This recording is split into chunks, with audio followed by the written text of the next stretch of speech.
hope you are fine today.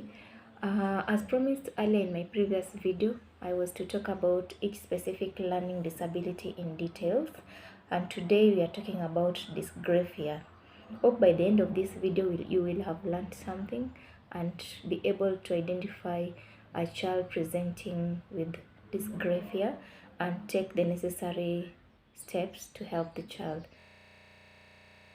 Dysgraphia is when a child is having difficulty with handwriting.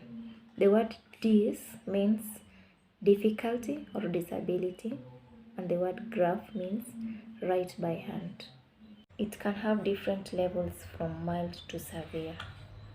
The foundation of dysgraphia comes with the ability to process information, and that is the ability to learn and retain new information.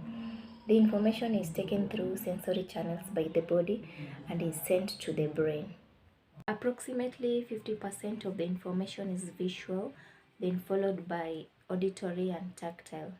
Then information from other sensory channels such as proprioceptive and vestibular follows. A child with dysgraphia will tend to avoid writing tasks. Sometimes he'll end up in tears, they cry, or even they get stressed up when presented with work that involves writing. They have inefficient pencil pressure. They write with a very little pressure, and sometimes their writing occurs very faintly when you look at it. And also they have problem expressing themselves in writing. Their writing is slower than children of the same age. They reverse some numbers and letters. They have poor fine motor skills. They have poor spelling, and they have poor letter organization. When they are writing, their letters appear to be scattered everywhere. They are not able to stay on line and space with their letters. They have unorganized thought processes when writing a paragraph. They intentionally watch their hands when writing, which makes it difficult to handle tasks like dictations and copying from the blackboard because they must watch their hands when writing. A typical child will be able to write down something on paper without watching their hands, even with closed eyes or even when looking at the blackboard only. They tend to mix uppercase and lowercase letters together. They have awkward pencil grip. As we continue, I want to clarify that dysgraphia does not come as a result of poor effort or laziness, neither is it a reflection of intelligence of a child.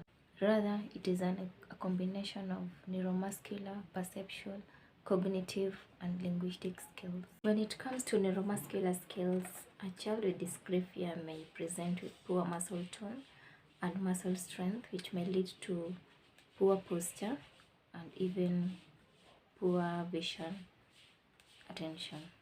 Poor posture and visual attention may lead to or may impact use of hand and the use of arm, the use of grasp, and even endurance. We need the strength, stability, and endurance to keep our bodies secure while our brains and hands are busy. When it comes to visual processing, a child needs visual acuity and oculomotor skills to keep the visual field stable, for them to be able to read between lines and prints and keep focus on things that are near or far. They also need good visual perception, which includes visual discrimination. Visual discrimination involves the ability to be able to differentiate between different objects.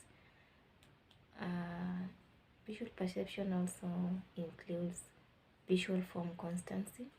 A child should be able to know the form of a particular object even when it's presented in an incomplete way.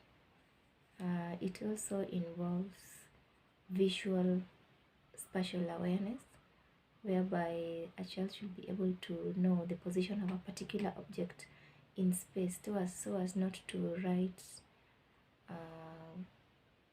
outside the lines in a book or outside the space where is particularly supposed to write on. It also involves visual closure and visual figure ground.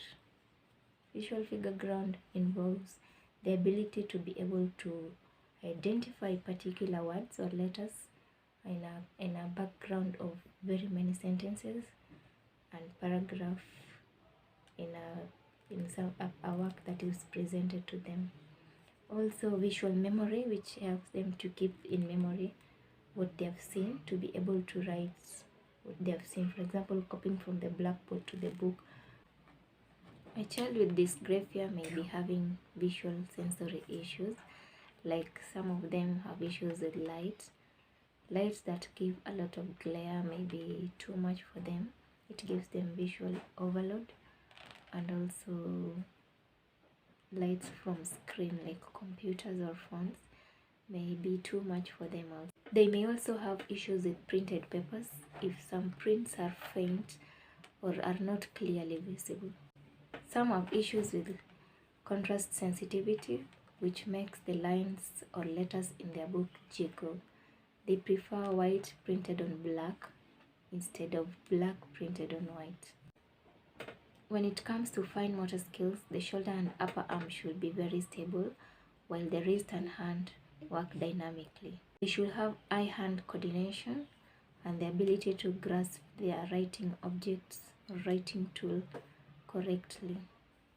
They should also have correct proprioceptive feedback from the joints and muscles so as to be able to regulate force and movement. When it comes to cognitive skills, they should have the ability to organize their thoughts and decide what to write on the paper. They should be able to stay on task, sustain attention, and focus. There are 5 different types of dysgraphia, although some children may present with more than one type. Symptoms may also vary in presentation. After watching this video, I know you may be in a position now to be able to identify a child that is presenting with dysgraphia. Dysgraphia may stand in the way of academic success, so it's advisable to seek for professional consultation from somebody like an occupational therapist, a special educator, or a psychologist, so that appropriate intervention is given to the child on time. Thank you so much for watching the video. See you next time.